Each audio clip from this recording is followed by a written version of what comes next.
You sounded good. Francine. Okay, I can see myself. Okay, hi everybody. Hey. So Ma said it should be like a while, but I only had two because the rest are in my phone, which is taken. So I'm going to try to read one from memory. And I'll read Yeah. two. Okay. Derby. Forget what you hear. Every horse is the same, lined up and waiting, standing still at the same speed.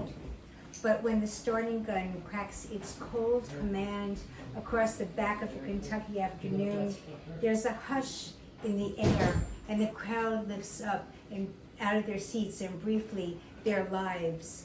And it's like that second that love stops winking its shadowed eye, so you finally move to close in when whatever you bet on a minute ago has faded from the sheets where you thought you had circled a winner and the track was tested and sure.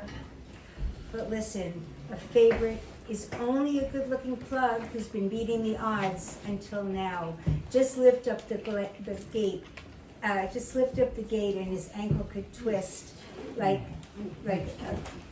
a question in the mud, or take off his blinkers, spook him with the hooves of the horse next door, and he's running the other way. A wrong batch of oats, a turn of the weather could throw a wall of air in front of anything.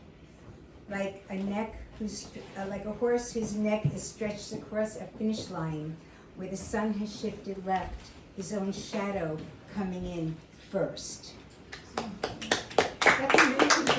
That was a little rough because I forgot about that. You just saw a real moment. That's okay. Okay, so I have two. This one's called Day Song. Underground thrum, a bass line mixed with blown up notes that form the melody. The sky is stupid with sun and loves it. Smiles lemon, hums along. The sniff of lilac, vanilla ice cream, sweet maple air, faint sound of bee buzz feeding the earth and us, soft lick of milk duds in the back row of Cinema 5, Friday night date, lanky boy hand reaching bee-like for his date, also a thrum, and there we are, all of us singing the day. We flow lyric into morning, each morning, into the open mouth of another day. Each one of us a syllable, each one of us a word. Thank you. I like you guys, okay. Last one. I turn around, this is sort of like timely, I guess. I turn around and another year is about to pop up on the screen telling me to go ahead and grab a beer and this ought to be good. Ha, you said that last year, universe. And look where we are. Not that plagues and terror regimes haven't dotted up our whole stupid history. This is the job of the human, to start out lost and find the sign pointed home. But if I could speak for all 8 billion of us, I guess that maybe we'd be happy for one quiet night. No victories on the horizon, no being the top of the food chain, because in truth, we really aren't.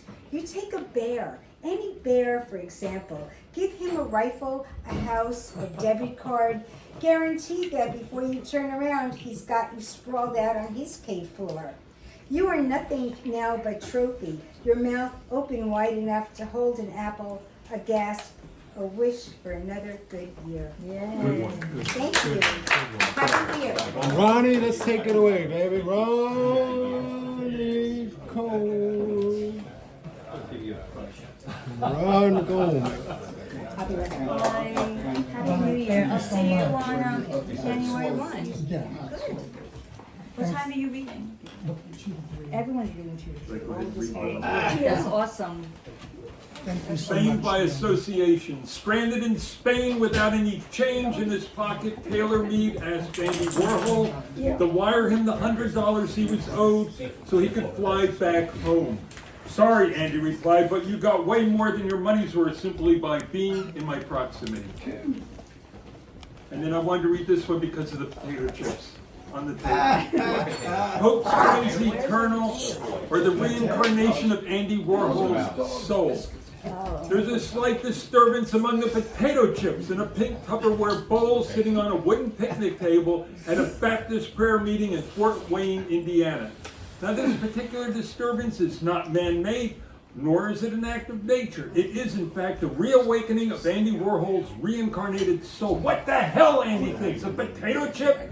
I silk screen Monroe for this. The guys at the factory assured me I'd come back as the hippest thing possible, but a potato chip? Now, it's nitpicking in the extreme, but we should note that Andy Warhol returned as a Pringle, not as a real potato chip, a detail that would have delighted him in his previous incarnation. The afternoon wears on, and one by one his companions who had joined him in the afterlife get eaten. Lou, Holly, baby Jane, Gerard, Viva, and yes, even little Edie, until Andy is the only chip remaining. Please let me come back as a roll of aluminum foil next time he prays, as the shadow of a large, calloused Baptist hand blots out the sky above. And I'll end up with this one. Frankenstein. I saw the Living Theater perform Frankenstein in Philadelphia many years ago. The cast members climbed up a series of platforms until they formed the body of the monster. The only thing I knew about Trump back then was that his casinos sucked. I had no idea I was watching a perfect metaphor for what he would later become. Right there. Rick, I'm working with Rick. He's got to go. Oh, he's after Miriam. Miriam Settle. I want to go and thank two people who, went and worked with Excalibur to go and get my wine open. So, thank you. Right. Yes. Sword in the Okay. Jacob Moses and Douglas Cullen, right? Okay. You two are, godsends. Godsends. It will be coming. Just saying. All right. Here we go. Where the fuck are my... Okay. I waited a long time. You guys now waiting for me. All right. Okay. Okay. Where is that quote about Santa? SantaCon. All right. You're in for a treat. SantaCon. So this is how overgrown frat boys celebrate the birth of their Messiah. Oh, don't mind me, whoever's talking. Okay, let me know when you're done. Oh, yeah. We got the poem? Okay. Miriam. Got the poem? Yeah, that's part of the Right. poem. So this is how overgrown frat boys celebrate the birth of their Messiah. Walking down the street in herds. Some dressed as reindeer, wearing brown felt animal suits like plushies waiting to get laid, or decked as Santas, making beelines to the bars all over 3rd Avenue. Almost all of them used to be white, but now brown and black idiots have joined their ranks. And half-dressed girls, sashaying as elves, or Santa's mistresses. Some clumped like hair in a drain pipe clogging the sidewalk, keeping fellow pedestrians from walking quickly through the December cold. Others drive SUVs filled with revelers dressed as North Pole locals, making spectators wonder, pray for a designated driver. Misha Goyim, my grandmother would have said. Right. Crazy Gentiles. Yeah. Look at how they worship their Son of God. Yeah. Alleged. She would have laughed. But she is decades gone, and I am here to represent that, scorn that conceit. A new herd of reindeer crosses east 25th, so I turn east on 24th and roll my eyes. Oh, nice. Yeah. See, worth the wait. Thank you for making it happen. It's so much fun being drunk. Shit. We'll be Oh my God. New York reindeer. A lost guest from someone's home. Pants bagged, coat old, felt antlers tied to scalp. A reindeer drinking night train. My mom laughed, again, Michigan. Her voice bold in the night air. The man staggered, proved the point. We walked on as he stumbled between two jeeps. I looked back, loitered a moment. Mom said, walk quickly, he might have a knife. The horned killer fell to the pavement, a red-faced reindeer crying in hand scratched against the pole. We went fast, my mother holding keys poised to a gold Toyota.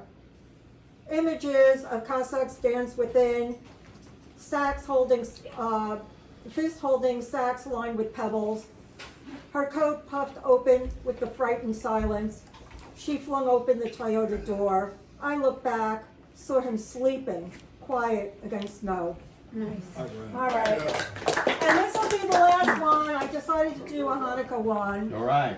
All Equal right. time. Here we go. Aftermath. Right? And it quotes like the book of Maccabee, part 2. And you need to know that there was this woman, Hannah, and she took a swan dive after her kids were killed by some Greek general. Okay, so you need to. Hellenist. Yeah. Okay. Right. Hellenish. Hell with him. Okay. Aftermath. So it starts off with this, I think, epigram. And it came to pass that a mother and her 7 children were apprehended and compelled by the king to worship an idol. All the sons were slaughtered after refusing the king's order. That's the epigram. The enemy is gone, the boys are buried. Wives are in crowded homes, thinking of life without children. Widows whisper of the mother's walk to a roof, her lethal plunge, whether it counts as a sin. In the wide fields, far off by the olive groves, some farmer says, first fruit, explaining the butchery as offerings to the temple. His wife retorts that korbanos are taken from plenty. You don't suck your own marrow. Soon the weeks turn to battle. The men run off to the front. The enemy is fought in Beit Horon. Women and daughters stay behind, safe as a cluster of oranges, packed in the dust of empty towns. The war is written about by scholars. The rain is a welcome guest. Good.